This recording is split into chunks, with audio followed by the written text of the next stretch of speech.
असं काय सांगाल ठाणे क्रमांक 22 मधून तुम्ही या ठिकाणी मनसेकडून उमेदवार आहात. तुमच्या समोर सुद्धा तगडी प्रतिस्पर्धी आहे, तर या निवडणुकीकडे कसं बघता? मला असं वाटतं की आता सध्या ही निवडणूक जनतेची निवडणूक वाटायला लागली आहे. 6 वर्षापासून आपण प्रामाणिकपणे काम करतो.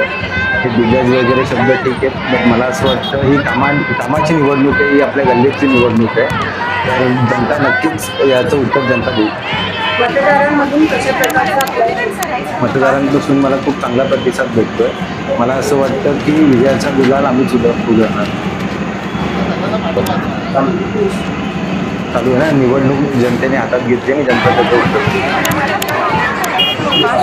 असं काय सांगाल ठाणे क्रमांक 22 मधून तुम्ही या ठिकाणी मनसेकडून उमेदवार आहात. तुमच्या समोर सुद्धा तगडी प्रतिस्पर्धी आहे, तर या निवडणुकीकडे कसं बघता? मला असं वाटतं की आता सध्या ही निवडणूक जनतेची निवडणूक वाटायला लागली आहे. 6 वर्षापासून आपण प्रामाणिकपणे काम करतो. हे दिग्गज वगैरे शब्द ठीक आहेत, पण मला असं वाटतं ही कामाची निवडणूक आहे, ही आपल्या गल्लीतली निवडणूक आहे. तर जनता नक्कीच याचं उत्तर जनता देईल. मतदारांमधून कशा प्रकारचा आपल्याला मतदारांपासून मला खूप चांगला प्रतिसाद भेटतोय. मला असं वाटतं की विजयाचा गुलाल आम्हीच उधळणार. चालू आहे ना निवडणूक, जनतेने हातात घेतली आणि जनता त्याचं उत्तर देईल.